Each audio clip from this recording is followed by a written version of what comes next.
know these little things. Hey guys, what's going on? How can I help you? That's what I want, right there. This one. That one? You got it. Yeah, this is it. No, this one. Okay. Do you guys mind? No, go for it. Thank you. What do you want to talk about? Burn notice? No. Psych?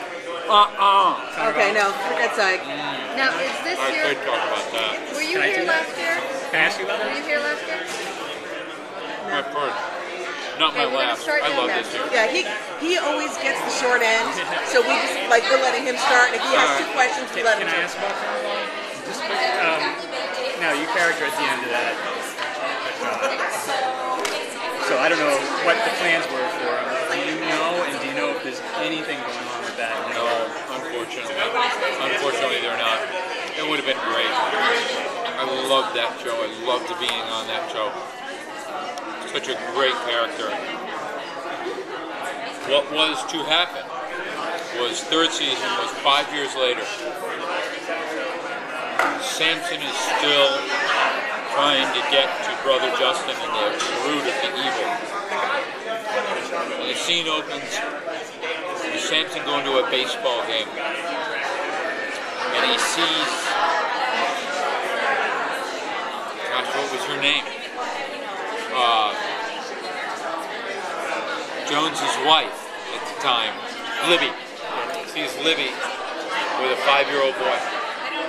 5 years later, who looks a lot like Jonesy.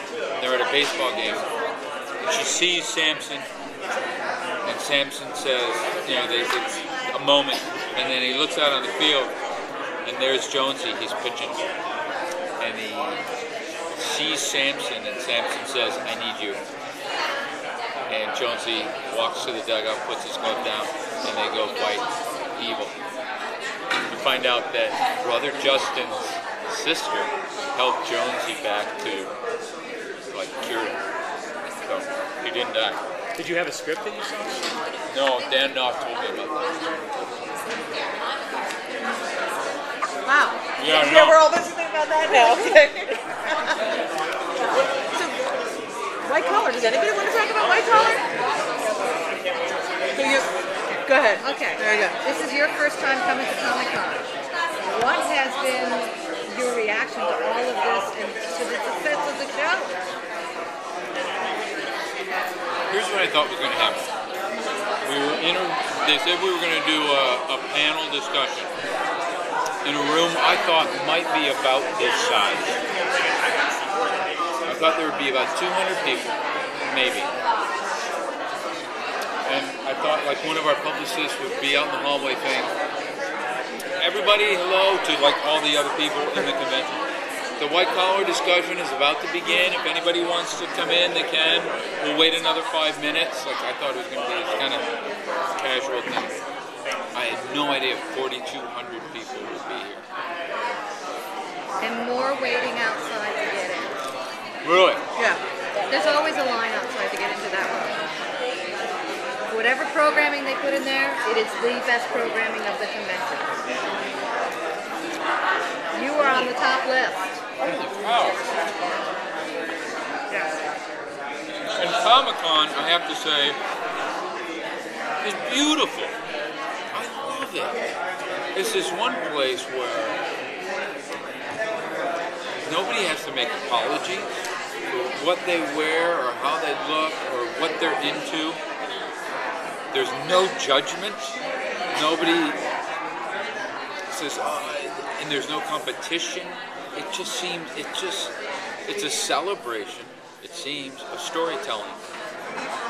And I think it's beautiful. I really do. It exceeds my expectations of what this was by miles.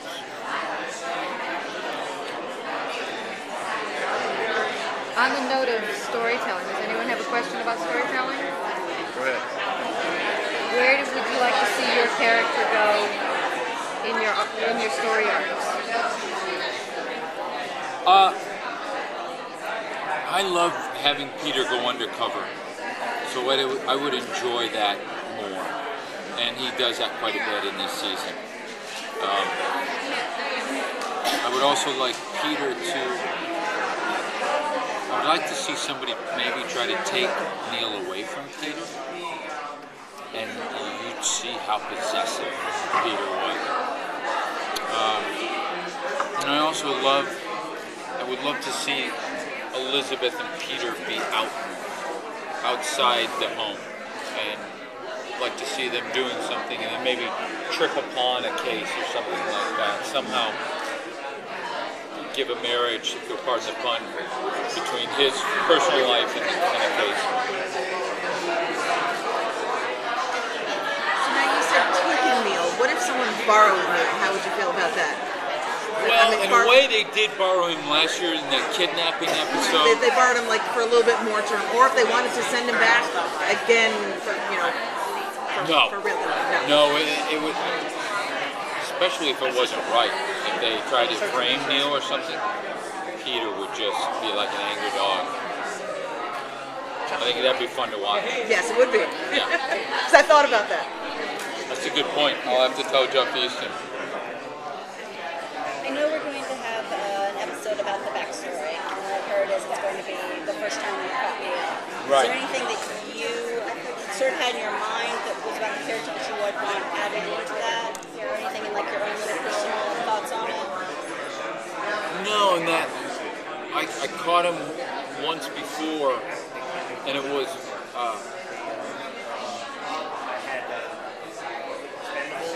when we had a conversation when we first met.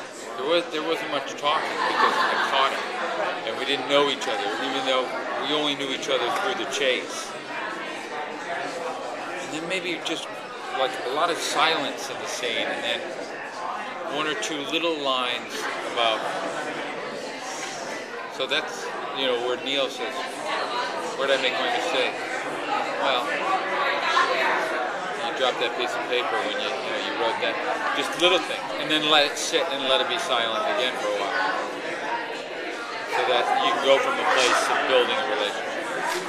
But I don't. We'll see what that backstory is, because Kate's in it as well. I don't know how far back you can go because Kate's pretty young, and yeah, like that line I had when I said, "Kate, how long has it been? 5 years or something like that?" And if you look at the actress who's playing Kate, it looks 5 years ago when you were 14. Two other things Neil should maybe be in jail for. Yeah, exactly. All right. Yeah, we're good. We're good. Thank you. Thank I you. just have a quick. You mentioned doing more undercover, and you would like to see your character do. Is there something you'd like to see your character have to deal with, some situation like that? No, just really going far from the world he's in. I like it when Peter really has to leave and act in a way. I like it when Peter gets to act. Like having the character have to act, so you're sort of doing it twice. That's right. That's right. Going twice into the imagination. Yeah, it's fun. Great. Thank you. Thank you, guys.